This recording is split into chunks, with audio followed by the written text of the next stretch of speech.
Hello again, everyone, and welcome back to the program. I'm your host, as always, Jeff, otherwise known as the Economic Prepper, and I'm here to talk to you about the week that was and what an amazing, incredible roller coaster of a week that we had.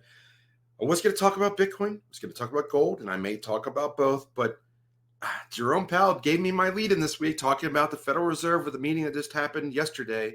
Just want to jump right into that, but before I do, if you like this kind of content, talking about the Federal Reserve and all these things tied together with Bitcoin and gold, give me a like, give me a subscribe, hit the notification bell. I hate asking, you know I do. But it helps out the channel, helps me grow, helps me get this message out there. So share it if you can. It's really important. But let's talk about the Federal Reserve. Let me share my screen. And I'm going to put a couple of these tweets in the description. The first one, this is Jerome Powell. They had a meeting. The Federal Reserve made an announcement on Thursday. That was their schedule, that they cut the interest rates by a quarter of a point. Now, our president-elect doesn't really like that happened. Let's drop out of this. I'll put that again. I'll talk about this. He was asked a direct question. I'll get to that in a second. So they cut by a quarter of a point. All right. They cut by a quarter of a point, which is really going to hurt the economy in the short term because it's going to mess with the bond market. But that's not the point of this video. We're talking about the Federal Reserve itself. Now, the tweet I just shared and that little clip I shared, which will be in the description, a reporter asked Jerome Powell a very direct question about if there's been talk about asking Jerome Powell to step down. And if Powell was asked to step down by our president-elect, and I'm still watching what I say on YouTube, would he do so? And he flat out said no. He flat out said no. So people were wondering, why can't the president fire Jerome Powell? That goes back to what the Federal Reserve is, how it started, where it exists. And let's get right into that. The Federal Reserve is neither federal, nor does it have reserves. It is an independent agency that was set up in 1913 and shoved through Congress by an act of Congress over Christmas break when very few of the senators and the members of the House were there. I think the quorum was like just a few senators. If you know the number, put it in the description. And this is all written down in The Creature from Jekyll Island by G. Edward Griffin. Let me share that out real quick. Well, I'll put that in the description. It's a great book. We had Mr. Griffin at our event in Las Vegas last year. He was our keynote speaker. There's the book, Creature from Jekyll Island, where the Federal Reserve was set up by the banksters. And again, the Federal Reserve is neither federal nor does it have reserves. What does that mean? There's no federal agency here. The Federal Reserve it says Federal Reserve by name only. It was enacted by the Federal Reserve Act of 1913, pushed through by Congress, signed by Woodrow Wilson, became law, and it was, it's sketchy because it was pushed through by what they called a quorum, but it was very few people in Congress because it was Christmas break. They pushed it through, president signed it, and then we had our third national bank in the history of the United States. We had our first charter bank in 1792. I think it was Hamilton who set it up, and there was opposition to this. It had a 20-year charter and ended in 1812, which led to the War of 1812. And people there were mixed emotions, but mostly the founders didn't really want to have a federal bank. That's why states had their own currencies and such. Then they did bank number 2, which started around that same time and it was ended in 1832 by Andrew Jackson. Now, for those who know Trump's history, Andrew Jackson he's a big fan of him. He had his painting up in the Oval Office. He refers back to Andrew Jackson. Trump refers back to a lot of history, a lot of what happened in the 1800s about how our country was run on tariffs and the government. For those of you who don't know, from 1792 to 1860, the entire federal government was nearly entirely funded by tariffs. It was 80 to 95% funded by tariffs. So, but the founders didn't like the idea of a national bank because they didn't want a bank to be able to control their monetary policy. That's why they set up the U.S. Treasury. So by the documents that were of our founding of our nation, the Treasury is supposed to create the currency, not the Federal Reserve. The Federal Reserve is not it was never mentioned in any of the original documents for our country. And if you look closely at what we call the U.S. dollar, look closely at the top of that. That says Federal Reserve Note. What does that mean? Well, a note is a debt instrument. Think of it as an IOU. So when you create this, it's a debt instrument. So this is created by the Federal Reserve. And when it's created, it's a debt. that the Treasury owes back to the Federal Reserve with interest. Typically, they shoot for around 2%. That's the inflation rate. But that amount is really, that's where it's interesting. That's kind of how the income tax came to be, because it also was created in 1913. So that is why the national debt can never be paid off with the current structure, because do simple math. The first dollar is created. You owe interest to the Federal Reserve against this dollar when you pay it back. So how am I going to pay the interest back with this dollar if it's the only dollar that exists? What am I going to use to pay the interest back?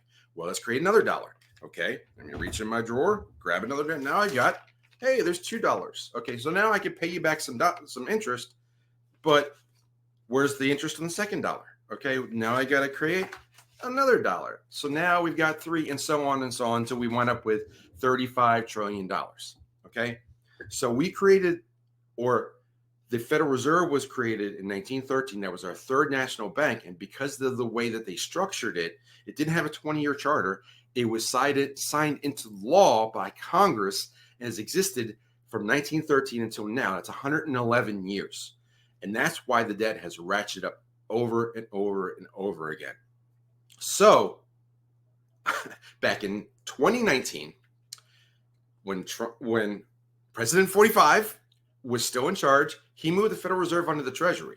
So do not be, and there's lots of talk now that he's been elected again, that Elon Musk is going to be creating efficiency, reducing waste in the government. And Ron Paul is now in the conversation. Now, Ron Paul has always been talking about ending the Fed. He knows all about this. He knows all about this system and how it's corrupt, and it can never work out, that the American taxpayer can never be free of this system until we get to real hard money, which, by the way, gets me back to gold, silver, and Bitcoin, because those are hard assets. They are real money. They're outside of this debt system that they've created. They're real physical assets. You can have gold and silver. You have those coins in your hand, or you could have Bitcoin in a hard wallet, and there's only going to be 21 million of it. So these are hard monetary assets that are outside of the US dollar system. And that's why gold has been soaring over the last couple of years, as has Bitcoin this week. Gold topped, I think, $2,700, and it started to come down. And the gold bugs were like, "Why are we going down?" Well, gold is a risk adverse asset. So in other words, when people are concerned about, when there's fear in the marketplace, and it is a flight to safety that you take your money and move it into gold just to preserve your capital, preserve your purchasing power. That has been what a lot of people have done prior to the existence of Bitcoin. Now in the digital age, Bitcoin, nicknamed of digital gold, can also serve that purpose. And then there's lots of debates, particularly with Peter Schiff and several others, lots of gold bugs out there that don't quite get it. But digital gold is actually better. The Bitcoin is better than gold because it's more portable, it's more divisible. We know exactly how much there's ever going to be. You can find more gold, all these different reasons. But regardless, whether you like silver, whether you like gold, whether you like Bitcoin, or all three, getting out of the US dollar debt system so that you're not saving money. Like, if our parents, our grandparents, our great grandparents used to bury dollars in the backyard. They used to put these things under the mattress. And now, if you'd done that, they'd be virtually worthless, because, people used to make, like, $1 was a ton of money back in the day. Now it's not. For example, gold used to be $21 an ounce. Then it went to $35, and now it's over $2,700, or dancing around that number. So you get the idea. Gold has not gone up. The purchasing power of that green piece of paper has gone down, down, down, especially since we left the gold standard in 1971 and went to the petrodollar. So long-winded. I try to summarize the Federal Reserve. It's not, the only way it's governed by the U.S. government or the president is through that act of Congress that happened in 1913.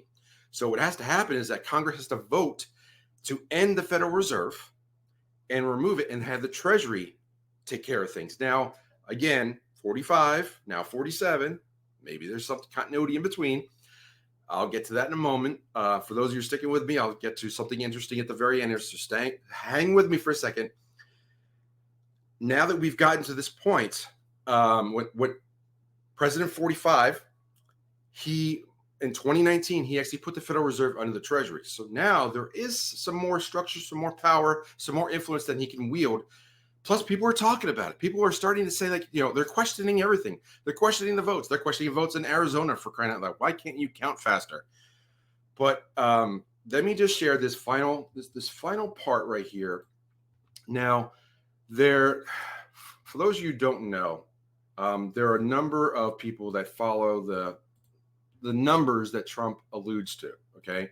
Now, when he came out late Tuesday night, and here I'll share these tweets in the description. We all saw this picture. Everybody's out there in front of the stage. I noticed something, and I've noticed this in the past, is that sometimes the number of flags matters for whatever reason. So I saw a boatload of flags here in a weird arrangement. Now, I counted them up. I got 18 in the back and 28 in the front. That's a lot of flags. I expected maybe 50, maybe 47. That's 46. So 18 has some significance, 17 plus 1, for those of you who know what that means. And then there's 18 and then 28. Broken, not consecutive. Think about that for a minute. But then I thought about it more, and then 1828. What's the significance of 1828? Who was elected in 1828? Andrew Jackson. Andrew Jackson, again, he ended the second federal bank. Okay, and again, the president-elect, the big fan of him. He had his picture up in the Oval Office. He knows very much about Andrew Jackson because he ended the second bank. And now I think that our president-elect wants to be known for ending the third. That's going to be one of the many things that he does that help things out. But what do you think? Leave your comments down below. I read every comment. I hope you enjoyed this week. More videos to come, lots more news to come, and I'll catch you in the next video. Take care. Talk soon.